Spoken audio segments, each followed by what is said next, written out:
नमस्कार, मैं शिवालिका और आप देख रहे हैं JJN न्यूज। रामनगर के पंपापुरी पार्क में गेट लगने की मांग को लेकर सभासद नवीन सुनेजा पिछले 2 दिनों से भूख हड़ताल पर बैठे हैं। लेकिन आज उस वक्त मामला और गंभीर हो गया जब गेट का विरोध कर रहे एक परिवार ने डीजल लेकर खुद को घर के अंदर बंद कर लिया। सूचना मिलते ही पुलिस और प्रशासन की टीम मौके पर पहुंची और परिवार को समझाने का प्रयास किया। करीब 1 घंटे से ज्यादा चली बातचीत के बाद परिवार बाहर आया।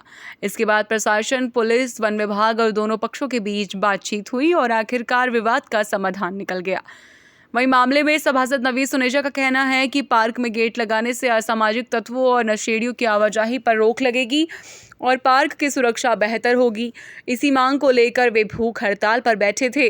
वन विभाग की ओर से गेट लगाने का आश्वासन मिलने के बाद वन क्षेत्र अधिकारी कृष्णा सिंह नेहरा ने जूस पिलाकर सभासद की भूख हड़ताल को समाप्त कराई। इसके बाद पार्क के पास रहने वाला एक परिवार गेट लगने का विरोध कर रहा था। परिवार का कहना है कि जिस स्थान पर गेट लगाया जा रहा वो उनके घर के बेहद करीब है और गेट लगने के बाद घर के सामने वाहनों की पार्किंग और आवाजाही जैसी परेशानियों की बढ़ने की आशंका है। इसी के बीच आज विरोध कर रहे संतोष शर्मा अपने परिवार के साथ घर के अंदर चले गए और डीजल लेकर खुद को बंद कर लिया। मामला गंभीर होने पर पुलिस के साथ उप जिलाधिकारी रामनगर गोपाल सिंह चौहान भी पहुंचे और परिवार को समझाने का प्रयास किया। बाद में दोनों पक्षों की मौजूदगी में प्रशासन ने बातचीत कर बीच का रास्ता निकाला। प्रशासन के मुताबिक अब गेट अपने पूर्व निर्धारित स्थान से करीब 15 फीट आगे लगाया जाएगा।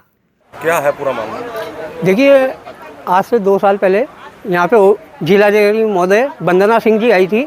उनने यहाँ का निरीक्षण किया, कोसी तट का निरीक्षण किया। उनने यहाँ लोगों को देखा। उनने कहा जगह किसकी है? डीएफओ साहब ने कहा फॉरेस्ट की है। तो उनने कहा नगर पालिका को आदेश किया कि इसमें पैसा दें और बुजुर्गों के लिए, महिलाओं के लिए एक पार्क का निर्माण किया जाए। वो पार्क बन रहा है। वो पार्क में जो प्रस्तावित गेट है वो यहाँ पे लगना है। इतनी बाउंड्री होने के बाद इनके द्वारा यहाँ पे गेट का विरोध किया जा रहा है। केवल एक परिवार है, बाकी आप देख रहे होंगे पूरा पंपापुर यहाँ पे 200-300 परिवार हैं। सब कह रहे हैं गेट लगाओ। केवल 1-2 परिवार ये हैं, इनको छोड़ के कह रहे हैं कि गेट मत लगाओ। इनका घर से गेट की दूरी 40 मीटर की है और 40 मीटर दूर गेट लग रहा है, तब भी इनको आपत्ति है। वो फॉरेस्ट की ज़मीन में लग रहा है, वो फॉरेस्ट काम करा रही है। अब क्या मांगे आप लोगों की? हमारी सबकी क्षेत्र की जनता की मांग है गेट लगाओ। उसमें क्या दिक्कत है? ये गायें आप पीछे देखेंगे, एक सीन भी लेना, पार्क गायों के लिए, उनके लिए नहीं है। यहाँ पे नर्सरी जाते हैं, नर्सरियों के लिए नहीं है। गेट लगेगा, नर्सरियों पे अंकुश लगेगा। ये कोसी में जाने का रास्ता है। कोसी में जाने से लोग डूबने से कोई घटनाएं होती हैं, उनसे सुरक्षित रहेंगे। इसलिए क्षेत्रवासियों की मांग थी कि यहाँ पे गेट लगे और पार्क में गेट होना चाहिए। पंपापुरी में पार्क के गेट को लेकर आज विवाद हुआ है। एक व्यक्ति ने आत्मदाह की कोशिश भी की है। किस प्रकार का निर्णय यहाँ लिया गया? देखिए, ये विवाद पिछले मेरे ख्याल से 2 साल से चल रहा था और आए दिन यहाँ विवाद होते रहे हैं। पिछले 4 दिन से भी यहाँ विवाद होता आया है। तो आज चूँकि मौके पे हम लोग भी आए थे और पुलिस और एसडीओ साहब को भी बुलाया था, यू साहब को भी बुलाया था। तो चूँकि 2 पक्ष हैं, जो कुछ लोग तो ऐसे हैं चाहते हैं कि गेट लग जाए, कुछ ऐसे हैं कि गेट ना लगे। तो उसी गेट को लेके दोनों पक्षों से वार्ता की गई और चूँकि गेट जो आपत्ति कर रहे थे उनके घर के बहुत नज़दीक हो रहा था और उनका कहना ये था कि सारी गाड़ी की पार्किंग हमारे घर के सामने हो जाएगी।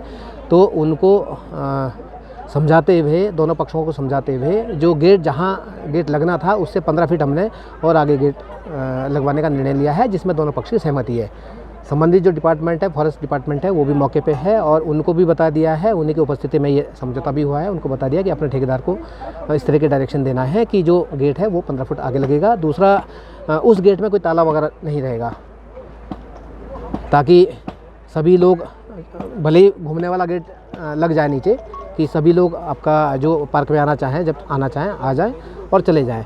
और जो दूसरा जो पश्चिम दिशा है उसमें भी एक छोटा गेट लगेगा, क्योंकि उस साइड भी लोग रहते हैं, तो वो भी पार्क में आ जा सके। तो उसी को लेकर समझौता हुआ है। दोनों पक्ष सहमत हैं और विवाद ऑलमोस्ट निपट गया है। फिलहाल के लिए इस खास खबर में बस इतना ही। ऐसी ही तमाम बड़ी खबरें देखने के लिए बने रहिए JJN न्यूज के साथ। धन्यवाद।